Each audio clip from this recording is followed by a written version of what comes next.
Hey everyone, and welcome to our third series in this Secrets from the Saddle. So I'm super excited to bring you here to see and learn and meet a good friend of mine, Mike Bennett. So Michael Bennett's been in business here. I'm going to give you a little background of myself first, and then I'm going to get into Mike, because both of us have we've had a love-hate relationship over our cycling years. It's kind of funny, but we've both been super successful, and I just want to feature him here on our interview series, our cycling interview series. So, myself, who am I?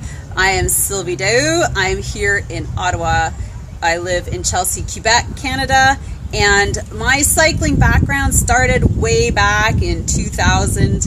I'm going to just give you a little lowdown. I used to be a mountain biker, funny enough. I used to adventure race hardcore, and so I used to train mountain biking. I used to train road cycling for mountain biking, then just completely switched. So without giving you too much details, that's me. You're going to learn a little bit about me every week. So here it is.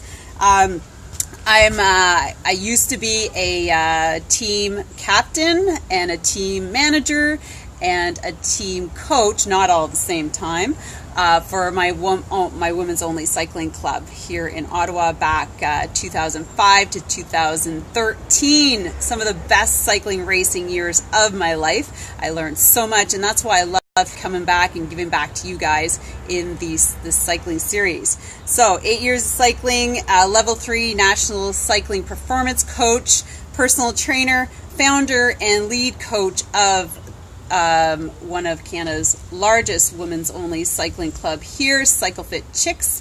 Really proud of that. And coached over 700 women in our club. I'm a race organizer, race commissioner. I've done bike fix. I have also jumped into the realm of bodybuilding and been on the IFBB national stage for figure and bikini. So I've gone that route as well. I'm a mom of 3, and I absolutely love giving back to the world of cycling. So, and it's partially my passion and my business. So this is why I started doing this, and I'm going to switch over and I'm going to pan. It's pretty nice and bright out here in Ottawa today, and just show you where the bike shop is. Hold on here, guys. All right, so 13 Bowman. Pretty nice. We'll just sort of pan over here, and here you go. Mike, I'm going to give you a bit of a background on Mike, but you know what? Honestly, it's going to be super interesting from him because he is super funny. And like I said, we have a colorful relationship, a love-hate. This jersey, we used to race.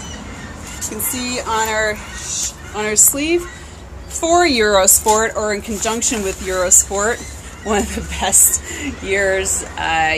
So much fun collaborating with other cyclists and coaching and race teams that we got to see. That I'll tell you a little story. See that van over there? We brought it to Charlevoix, so that's in the Bay St. Paul region in Quebec, and literally you should see the hills there. Like, they're just crazy. The brakes on that thing were smoking. I'm telling you, I'm not even kidding. I'm surprised it still ran after that year that we went cycling together. We started to drive that all over the place with the team. Anyways, so Mike Bennett, Eurosports, he's had this shop since 2004. So he opened it in 2004. He grew up in a family ski shop, so his parents started a ski shop in Huntsville. That's where he got a lot of his shop experience, and he moved to Ottawa and worked at Pecco's starting in 2000.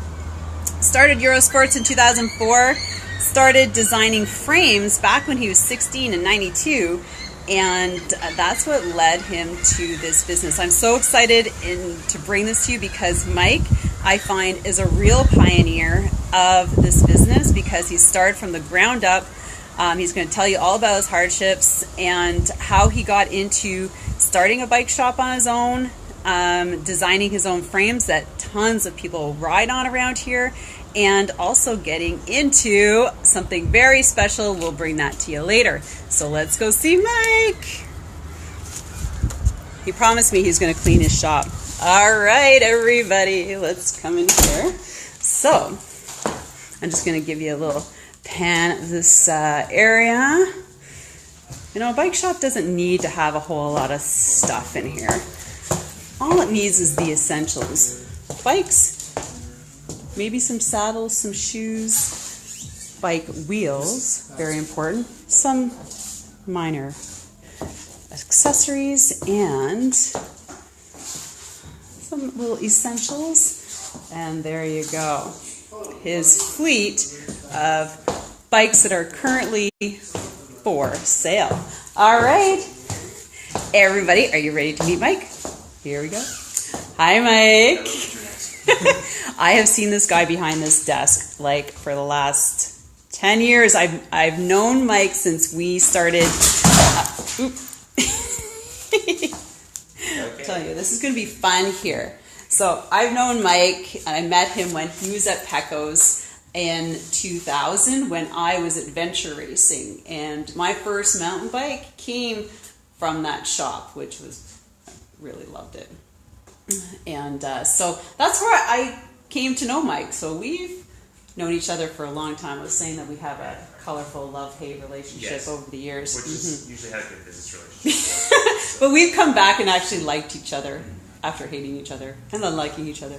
So we're going to talk about Mike, and I'm going to have him tell you about how he got started. Hold on, Mike. Tell us about... Do you want to go into the... Well, we'll start here. We'll stay here, and then we'll move downstairs. All right. Well, it's a pretty long story, and you probably don't have that kind of time. So I basically, in a nutshell, started my first job in a bike shop when I was, 13 under the table, 14 officially, and stayed there for about 3 years, really pushed the owner to build a race team, things, because I thought that's all that mattered in cycling, which now is clearly not the case. And the owner of that shop, which was a family from Holland that had moved over in the town of Huntsville, they owned the original Muskoka bicycle, which is now owned by actually another Dutch fellow who bought it from the owner that I worked for. So I learned a lot from him, how to fix almost everything with a wrench and a screwdriver, and we gradually got him to purchase better tools all the time. It's of course, as the technology changed, that made a big difference, but I got my start there. He had some old frame building equipment in the basement he let me muck around with and things like that, and that's how I got kind of interested into frame building. I think too, at that point, we were selling 4 different brands, and the big shift came where everything suddenly became, we had 2 brands which were Canadian, one was American, and then they all were suddenly Taiwanese. But the prices didn't drop. So I kind of became a little bit disenchanted with that direction. I was thinking, well, why don't I just make my own if I'm going to pay the same price to have a company have it made offshore, and it just kind of went from there. So a lot of the frame building came from experience of not just riding and racing, but then, seeing what broke on other brands and, what broke under my own. I didn't make an official PROLOGUE bike until 1994, which was actually after I left Huntsville to move to Ottawa. So that's kind of where that got started. So tell us about how you got to starting your own bike shop. Like, how did that came? Because it started here. Yeah. In the location we're in now is this is sort of the second go around. So I did have one briefly because I started building frames in '94. In '95, I had a very small commercial setup on St. Patrick's Street in the market in Ottawa, and basically from there, maybe selling like 10 custom bikes a year. So it wasn't exactly rolling in dough. Didn't have a car or anything like that. It basically sold enough bikes to keep racing. That's pretty much what the idea was. So that's kind of that's kind of where that got started. By '97, I decided that I wanted to see if I could make a career out of racing, which was a really bad idea because I didn't have the talent. But I went over to France, actually in '98, after my parents decided to open up a shop, and I thought, okay, I'll move everything there, I'll set everything up in Huntsville, help them for the winter, train my ass off, go to France, see what happens. I got clocked. But the good thing is they kept me in the club because I was good at repairing all the broken frames, because we had a pretty lousy bike sponsor back then, in terms of frame failures and whatnot. So I learned a lot whilst over there, and then came back and basically with my parents' ski store, sold a few bikes over the summer. But I really miss living in Ottawa. I mean, as far as a place where there's excellent cycling, a decent size racing community. I mean, you could, even in the 90s, you could race 4 days a week in town between time trials, criteriums, and then kind of weekend warrior sort of stuff. And so I came back here, and I remember I was commuting home every weekend all winter to help them with the ski shop, and that was a lot of burnout. So eventually it was like when my parents they were done with the store, and I thought, okay, why not just open up in Ottawa? And I started from a house in a basement, and just kind of went from there.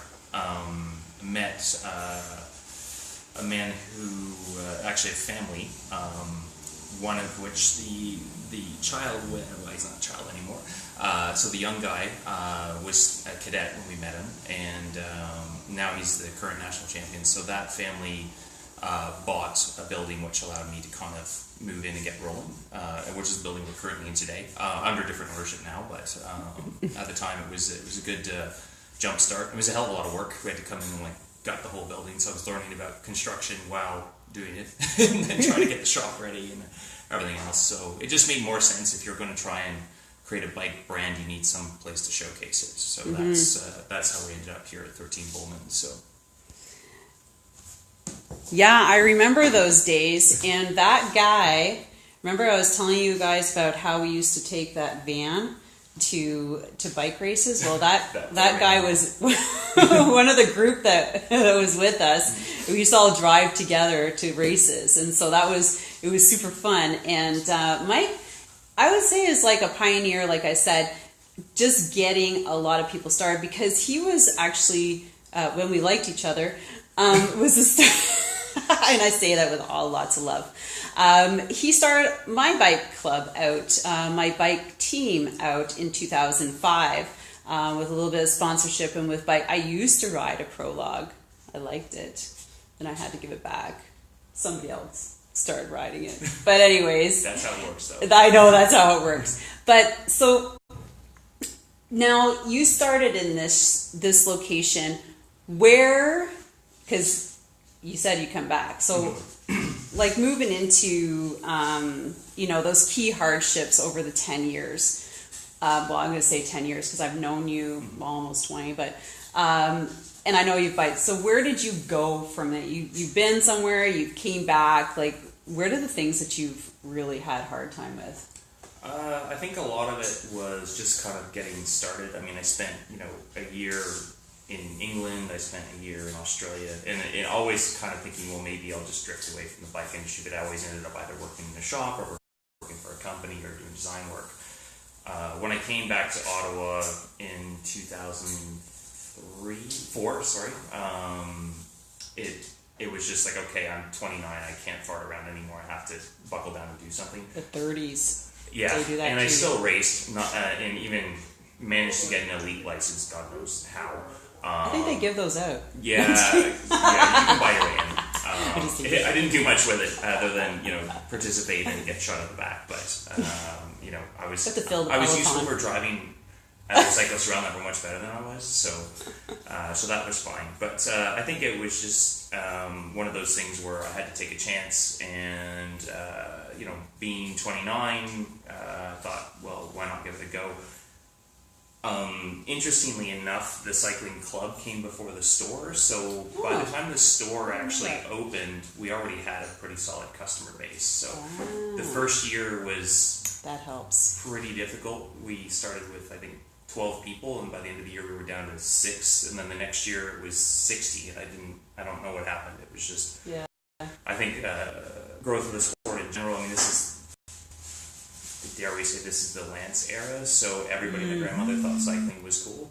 It's true. It did grow at that at some point where a lot of people were racing, but getting on bikes. Yeah, no, it was a big transformation there, and you could see. I mean, when I moved here in '94, there was effectively two kind of club teams, and then the Ottawa Bike Club and the West Quebec Wheelers. So now, I don't know what, there's like 7 shops that have their own club / teams. Plus, there's still the OBC. Plus, there's a lot of, like, I would say, lack of a better term, non-denominational clubs like 9 to 5 Pro or Techne, with not really affiliated with a particular store, but those are big clubs as well. So, and again, all of them contribute in their own way to increasing, the exposure of the sport. Not even just from the competitive side, but just in general, like people getting back and forth to work. I mean, like, the Cycle Fit Chicks has been amazing watching women go from the couch to a hybrid to a road bike into potentially competitive racing. What we're seeing now in the last 4 or 5 years is a big drift away from racing. For once, the technology in the bikes is actually being driven by people that want to ride long distances and do more like Fondo type things. So racing has become kind of, it's not something really, you invest on Sunday, race on Sunday, sell it on Monday. That's kind of died off. But we're still seeing growth in participation in the sport as an activity. So. Like cycling races around here, I think you could probably attest to, and like not just in Ottawa, but in like Montreal. They're almost like running races, right? Like there's one every weekend that you could do, like a weekend long or a day 250 or a century or something. And it's really come a long way, and it's sad, but it's almost kind of replaced racing, I think, to some extent. Well, the community in itself, to a certain extent, has a bit to blame because there's a lot of elitism and snobbery within the racing community. And it's kind of, reminds me of high school a bit, but at the same time, I'm not saying everybody should come together and sing Kumbaya or whatever, but it's not the most inviting community I've ever seen. And one of the things is that, the same guys that I was racing with in 1994, when I came back here to stay permanently in 2004, it was still the same gang. There were some new people for sure. But it's hard to take somebody who just got their first road bike, did a bit of training, and then throw them in a criterium at 50k an hour and expect them to go through a corner smoothly. Like, these are things that require a bit of transition. So from that standpoint, it's you're starting to see participation in races slip. But then on the other end, you're seeing sports like cyclocross grow and grow because it's much more family oriented. It's weird. This is true. Unfortunately, I don't have time to do that, but you have to have time to do these things. Like, you can't be a road racer, it's in the fall. Complete cyclist, and then do like a fall thing, and then you get into fat biking. But you made a couple moves in your shop. Tell us about the move, and a couple things about what you've learned about moving. Yeah. Well, when we got into Bowman, the original plan was, stay in for 5 years, and then, if things were going well, we could have made an offer to potentially partner in the building or whatever. Just the nature of the housing market, a condo developer came along and basically bought the entire block. And it's not like you're going to say to the owner of the building, hey, listen, can you turn down that rather large profit so I can sit here and run my shop? Like, the thought of that was absurd. Very selfish. But then at the same time, you're thinking about, we were on the upswing for about 5 years straight, where we were increasing, 15 to 20% per year, which is normal for a new business. So we thought, okay, well, maybe the timing's good, we'll expand. The original owner, Carlo Dalson and Lynn Dalson, they were nice enough to negotiate part of the lease for us to stay for a year for free, which helped us finance the move. But when we got to the new place, everything that could go wrong did go wrong. Here, you're talking about? Not this one, no. Oh, City Center. Because he moved to, see this place? He moved to a place that was 100 times bigger. Yeah. And we're like, bigger's not whoa. better. No. This is massive. We can have, after our parties in this joint. Which probably would have been more profitable, I think. So. We suggested, but it's So that was interesting. When during the move, our internet went down. Rogers and Bell, over the space of a month, couldn't get us reconnected. We didn't have a phone for the better part of a month. that allowed all the wonderful rumors to get started about us going out of business, or we had gone out of business, and of course, the bike bike stores in here can be quite competitive. Although most of them tend to get along with most of them. There is a little bit of that hashing going around, so that didn't help. But I think the biggest thing was we just bit off more than we could chew. There was a combination of going bigger. The dollar collapsed, which was terrible for the bike industry. I remember that. So your average bike price went up 30% in 1 year, which scared a lot of people off. Yeah. Our expenses quintupled with the new place. And then there was all these little add-ons every time. Every 6 months we were getting a bill from the new landlord for this product, this repair or that repair. It had nothing to do with our unit. It was nothing that we could really control. So after kind of a secondary... How long were you there? 4 years. Yeah. 4 years, yeah. It was pretty stressful. Yeah. It literally got to the point where we were borderline non-functional. We could fix things, we could still sell some bikes, but we were, all the money was going back to the landlord, and then, we were trying to pay off suppliers. Yeah. If you're not paying suppliers, you're not getting supplies. So, and the drawback is the people that, you really rely on, which are your core clientele, and a lot of them were like, oh, well, if he's having a hard time, I'm just going to go somewhere else. And you're thinking, well, that's not the way I think, but it's the ones who are loyal, like me. We became friends again. Yes. So, this is something that we went through, and pretty much what it came down to was looking at it from a long term and getting the costs under control. So, we managed to get out of one unit into another unit, which was smaller, easier to manage, got the costs under control, and then we opened a second store. This is smart management, guys. Are you listening to this? Yeah, this is how to get yourself out of a $250,000 debt. So in a bike shop, which isn't easy. Let's talk. Let's segue debt to additional services in a bike shop. So, Mike, let's go downstairs. So, the funny thing is that I run a 16-week road cycling program through the winter, and it's on bikes. Now it's on like spin bikes that have power on them. So thankful to the industry that they brought those on, because we used to rent space, and you'll see it soon, in and back from here for my group. And then thus Mike started doing his own core programs downstairs. So we're going to go down and take a look at that. And he's going to talk a little bit about, as a bike shop, you need extra stuff. And what are those extra stuff that you add to pay, make, a couple $1,000 in the winter when it's low season here in Canada, Eastern Canada, maybe not in the West, but we need to add extras. So let's go downstairs. All right. It is messy because it's the off season. And messy. Well, we're just so busy with other stuff. Cleaning the basement wasn't a big priority. Okay, guys, close your eyes. Yeah. Well, oh my gosh, it's horrible. Normally there's some frames down here, but this is where I thought the interview was going to be. So. This is cleaner than my basement. So what are you talking about? Okay.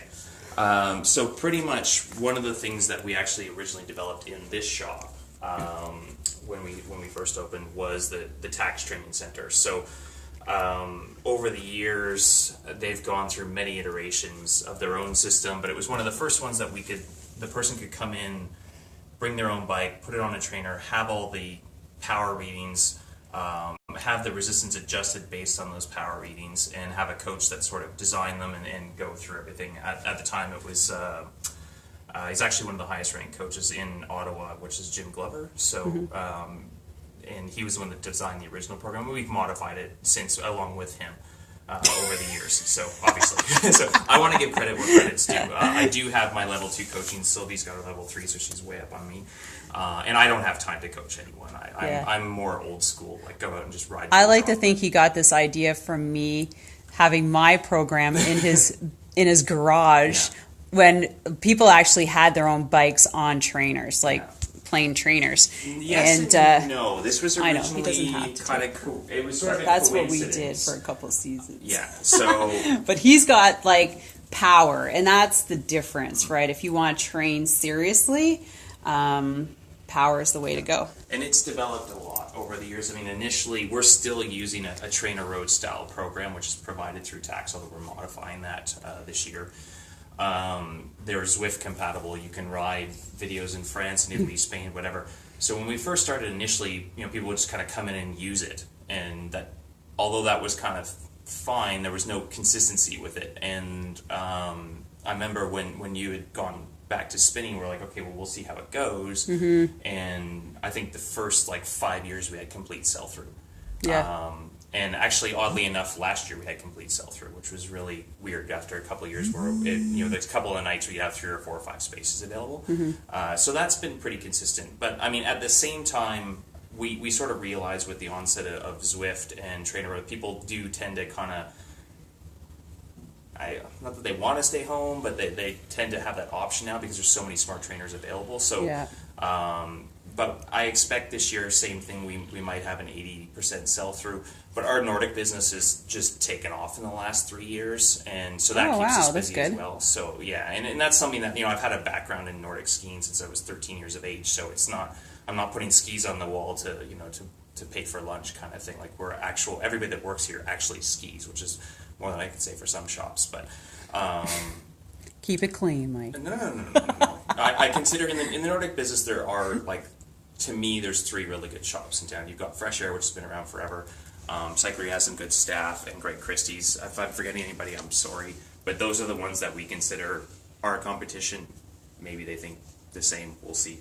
But we're all doing something a little bit different, and a different approach to everything. We carry different brands. I mean, the ski industry is a lot like the bike industry, where it's as long as they fit, they're going to be fast. That's all that really matters. Yeah. So. And you touched on an interesting thing about Zwift, and it's funny because I actually had a conversation with Hunter Allen, if you know who he is. Yes, I do. Yeah. So he was the designer of Training Peaks. So if you've ever trained with a coach, he might have been using that for your training, and he's taken that, he sold it. And now he's joined up with Zwift, and they've designed this. So I was like, Hunter, this was my first conversation with him because we were talking about something else. But I'm like, you're almost like kind of killing the race scene, because they have these exclusive races indoors in your basement. So a lot of people are staying in. They don't want to ride with the Peloton. They don't want that stress, right? And so if you can connect with Zwift, then success is going to be here, because. But who really wants to sit in their basement when it's 28 degrees and sunny? Oh no, I'm not talking. I know there's some now. that have, I've done the 9:30 at night. Well, I've got to do. But something the to burn winter, all the pizza. right? In the winter, yeah, it's fine. Here, the winter, and I would much rather ski than be on a trainer. But there's a pile of people out there that don't ski, which should. But I think everyone should. I'm probably one of them. but I downhill ski, so that counts. No, it doesn't. Sure, it does. No, you got to ski up the hill. But it is something that I know a lot of people that have time constraints that are using it on a pretty regular basis. Even on a day like that. I know there's someone coming in today to use the trainer. Basically, it's his last tune-up ride before with the half in Tremblant kind of thing. But I mean, he's lives out in Russell. He's got a full-time job. He's got a newborn. So I get it. If you can find an hour, fit it in. You get on the trainer, get your workout in. A lot of people I know that have erratic hours. Maybe they can't get out of work at 4. I never finish before 7. So this time of year, it's great. I can get an hour and a half outside, or I get up really early and go. But there are times when I still have a bike on a trainer if I'm stuck. Sort of thing. So that is the very first prologue, by the way. It's okay, we'll have to take a look at that. So all right, let's just segue right into the bike design. And what does it take to get your brand out there, because it's about branding, and Mike's come a long way, and there are a lot of people in this area who ride prologues, whether they're time trial bikes, road bikes, cyclocross. You have prologue cyclocross? Cross, gravel, mountain, track, touring. There's a lot of subcategories now. Yeah, so we've gone from 3 models was the first inception to we're up to 23. Okay. I think that's enough. And where do you get them built?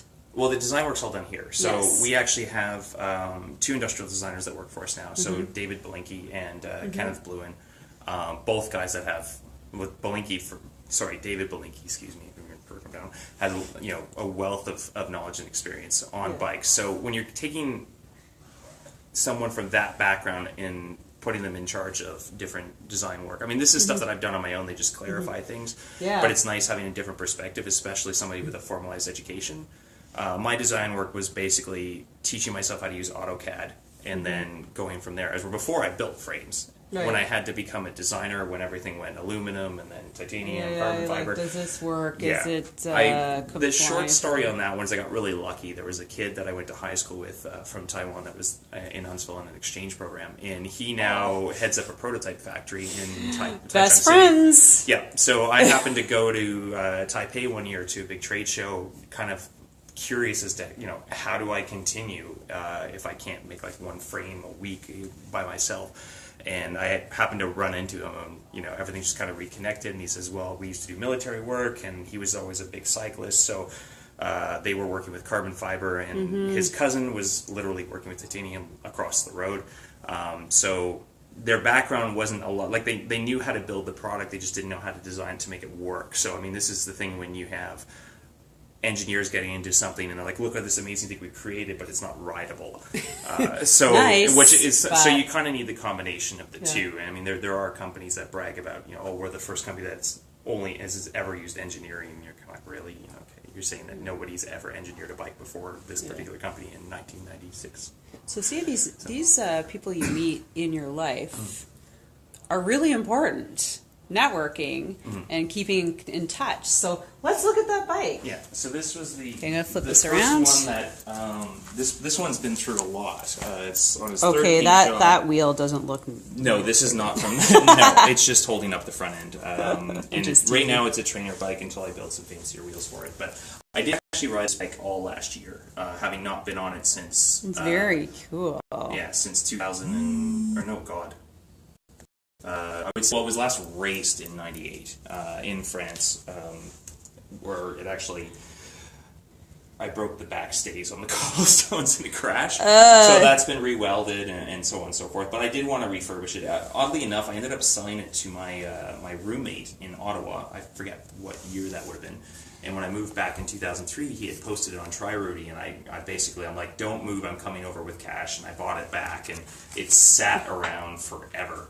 But that was your first bike. It was the first one, and then finally, about two or 3 years ago, I finally refurbished it, and then put the group set that I couldn't afford when I was racing on, and just I always wanted a gold and white bike. I mean, it's a little bling bling, but whatever. Hey, so, everybody's into bling bling. I'm into bling bling. Unfortunately, my current bike isn't bling bling. These are not the pedals I train on, by the way. We're just I was letting someone try Zwift one day. So.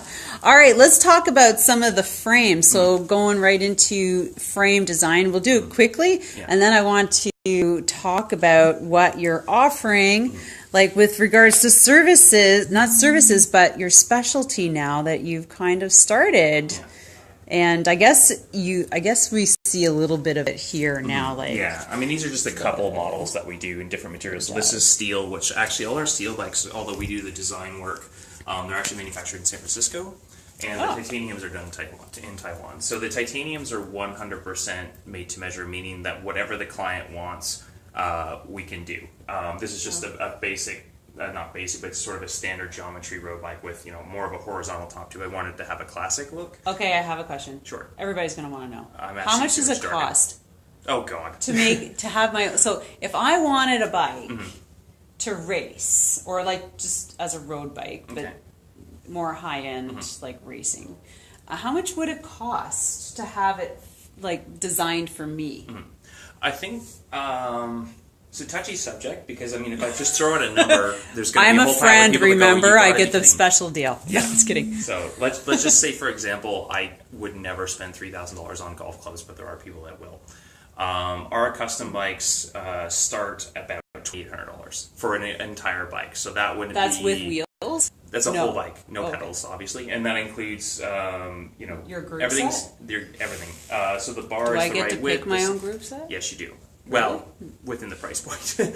So that's where they start, and the price fluctuates for let's say for example, this frame, which we would sell, frame fork headset and C-post sells for $1,250, I believe.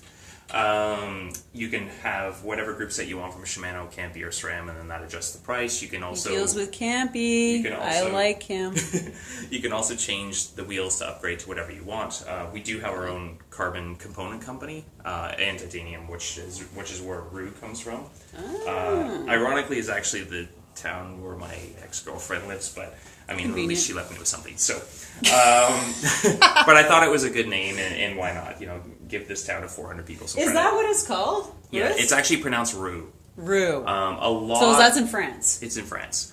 So a lot of the names of the models have something to do with, they either have a local flavor or there's something to do with me personally. So Fonsasso is actually a town in the Belluno region of Italy where I briefly worked for a company called Sportful, which owns Castelli. More people know that brand. I had a small, kind of a stagiaire position there where I was basically trying to sell their clothing into the UK because they needed an English speaker. Yeah. Although my Italian is pretty much non-existent, but it's an American that actually runs the entire thing. I'm the national sales manager. Aspiden is actually a hamlet just outside of Huntsville where we used to ride a lot when we were juniors. And it's probably was one of the bumpiest roads you could find, so hence we figured, well, that would be a good name for than a river road. Imagine Taché Boulevard, but 80 kilometers long. Oh god. Yeah, it's pretty bad. So steel frame, big tires. I mean these are both road models. We also do carbon fiber as well. The only we'll thing go upstairs and look at some of those. The only thing we do in aluminum anymore is track bikes, and we literally have one model. And obviously, there's no velodrome here, so not a huge seller, although, we'll ship one or two to Toronto every year or to Milton. But you know what? Bromont is going to have an indoor one, so we will have something... well, that's in the works for this summer. Oh, okay. I believe. That's good to hear. Yeah. I know there's a project for one here, but that's a massive undertaking. So I we'll saw a really Bromont. good design years and years and years ago, actually from Carlo Dallison. It's just...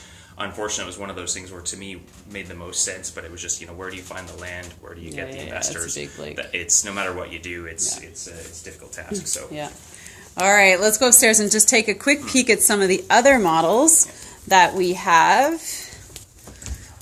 or that Mike has, and then we're gonna take a look at the. Hi. Hey, how's it going? No, you're not filming you. Sorry. Yet. So now we are. So this is. I mean, there's nothing really set in stone as to how this works, but I mean, this is kind of if we had a mountain bike section. So same thing. We do steel, carbon, titanium. These are all 27.5 plus.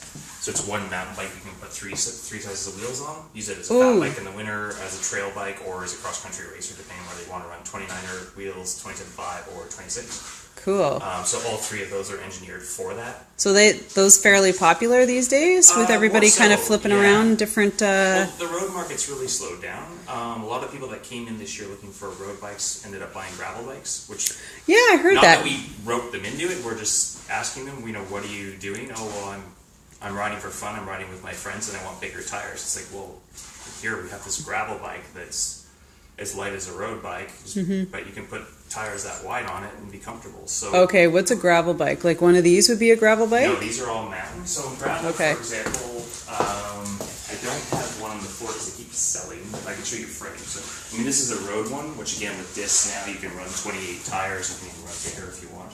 Okay, so that's an ideal of a gravel bike. This is road. Oh, that's road. Yes. But you could, so like a Van Ness, which is another small brand that we do carry, that's what they would consider a gravel bike. In ours, we have all three models here.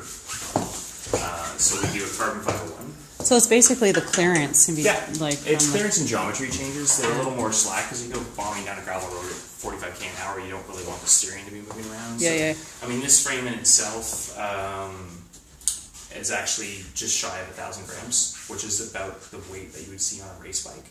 But again, I mean, with the tire clearance for up to 42 tires, so there's a lot of space. We also have another model in titanium. So this is called the Britannia, which is named after Britannia Park. Ironically, it was because it was a cyclocross park, and now we're not allowed in there anymore. So sad. This one here is the Galbraith, which is actually a road just outside Almont where the Almont Paris-Roubaix goes by. And it's also actually a mountain range in Scotland, so that kind of works out.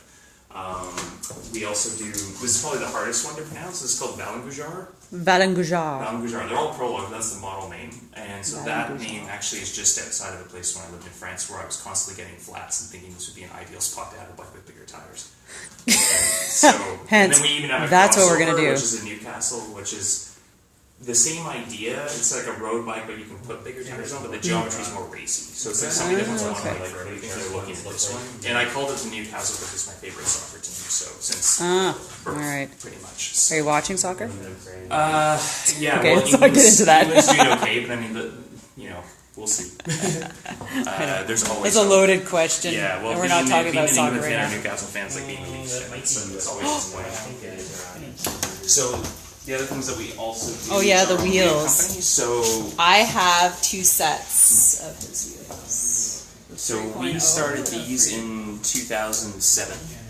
Initially, the first sets were really big and clunky, but they were Do I have a bomb-proof. pair of those? The ones with the power tab. Yeah. You have ones with the nicer ones too. But they've evolved over the years. I mean, they've all gotten wider now to accommodate wider tires. They've gotten lighter. They've gotten a little bit stiffer. Now you have disc brake specific ones like this one here. So the braking tracks have improved now so that they don't melt anymore, which was a problem that every carbon company had at some point.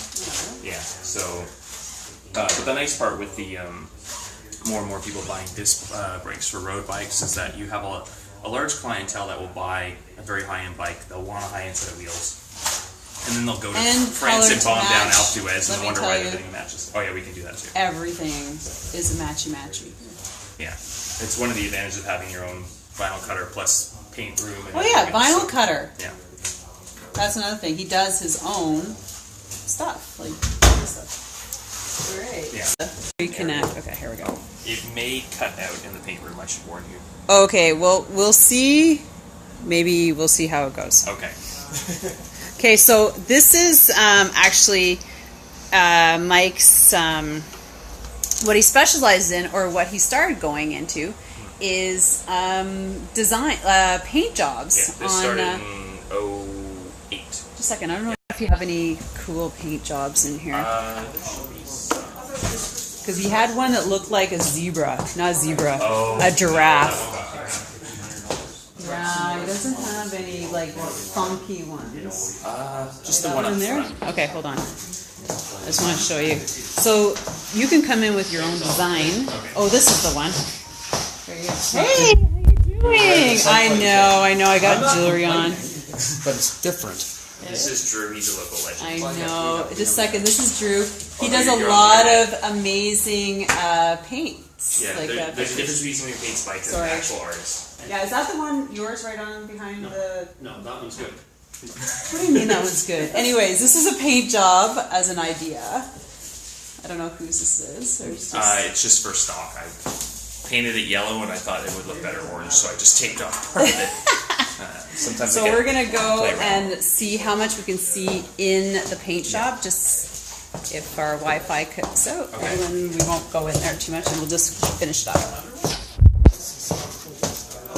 Say hi, Drew. Hi. Alright, so... I do apologize for it being rather cluttery. Yeah. So remember, we said that I used to run... Not on that side. Not on this side, but I used to do bike training in here. And this was my room. It did not look like this, and that's where I had bikes on trainers, and it still looks okay. This is getting a complete redo after Cross is over. So I've already laid out a design for it just to make it a little So more there's functional. all the vinyl. Yeah, and there's a bunch of frames that are partially done, ones to do, ones that... everything that you see on the wall here is in the works. Sold. Yeah, so it's... thankfully, a lot of them aren't due for a month, so I've been there's a sneaking vinyl in the machine. odd riding. Yeah. So what happens is when we're doing a bike, like, so for example, this is, if we're putting a Rue logo on, nothing is actually stuck on, it's all paint. So we would put this on over, say, a blotch of pink, spray over it in green or whatever, peel it off, and then you would have this nice Do you painted have any finish. funky, like, drawings from people? Like, that you have like right now that's kind of in the at works? the Because this is it. You can bring your own picture if you want something. Oh, well. Like a pink bike with camo or flowers. I've seen people with sunflowers. Yeah, we've had Had some pretty cool black and white. things. It's the guy that wanted the South African flag on his time trial Okay. bike, which we were able to do. So it's actually still in the shop.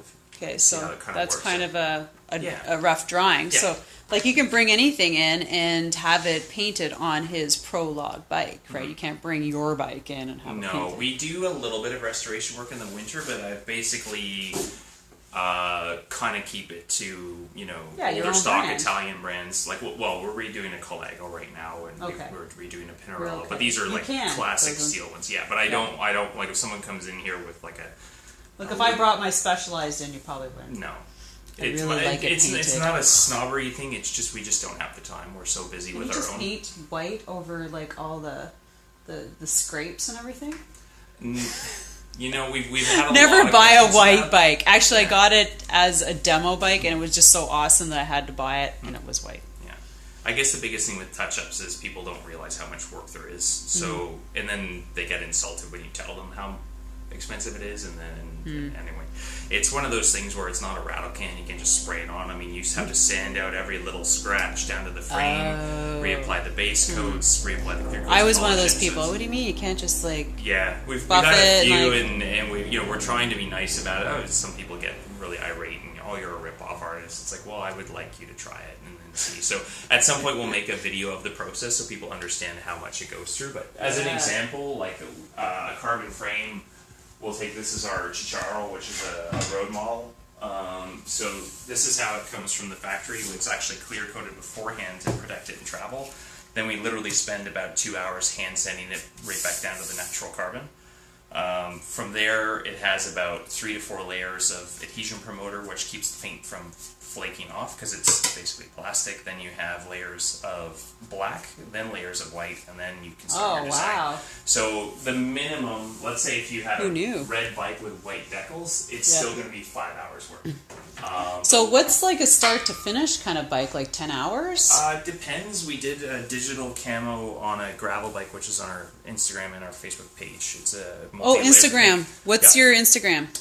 Eurosports Ottawa. Eurosports Ottawa. Instagram, and then you have a Facebook page? There's the Eurosports Facebook page, but all the Prologues have their own page, which is Prologue Bicycles. You just type it in. Oh, okay, Facebook to PROLOGUE find it, Bicycles. So go check it out. Yeah. You can see a lot of the... Some of this stuff is really intricate. So I think that the longest job we had was the digital camo was about 21 hours. Oh, wow. Between myself and Roxanne, which is another artist that works here, usually from September to April, because she's on... Matt Wood? No, no, she's no. She's a dietitian, so she's actually working in her hometown of Amos right now. So she'll be back in September, which is good. So Oh, cool. yeah. All right, so so the let's go look at some of the If finished it's still stuff. working, well, this is kind Okay, of work in progress. hold on. I don't We'll see think if we can there's go anything in terrible- deep there's in nothing here. interesting in here. So as an So this is the example- paint room. Yeah, this is something that's like a marble finish we're working on. Ooh, I like that. And there's going to be about 6 different layers of blues and greens in here later. So this was actually a technique I learned from an old Italian guy. That's So do you spray everything in there? No. This Oh, is just no. a drying room. So the actual spray room is in here. It's kind of creepy. Oh, because there's creepy. all the testing. Is Oh, look at shot on the this. wall. Okay, that must be the fan. So no. No, the what is fan that? is this giant unit here, but yeah. So What is that? So basically, what it does. Oh, this is a creepy room. Yeah, especially with the big meat hook thing. But Creepy. well, I spend a lot of time in here. I guess that makes me creepy too. So basically, you've got your clear coat gun, you've got your black gun, your white gun. Then we also have like 2 different colored guns. So if we're doing a lot of times when the frames arrive, we'll get 3 or 4 at a time. And let's say if 2 of them have red on it, I'll try and make sure that I'm doing all the red sections on different ones to get them all done at the same time. Right. This is actually part of an airbrush for the really fine work. Depending on the job, there's not a lot of freehand, which is good. I was never great at that, but the masking and things usually we get away with kind of what they call a touch-up gun. Each one of these guns are around $300 to $400. And every time we have to rebuild one, that's a couple $100 to change all the pins and everything. Oh, so wow. and that's usually has to be done once a year. So it's a pretty big investment. Yeah, I guess so. So that's one in the corner you Yeah, started? this is the mountain like when we started on. So this is what we call ghosting, where basically we put the adhesion promoter on and dust it white.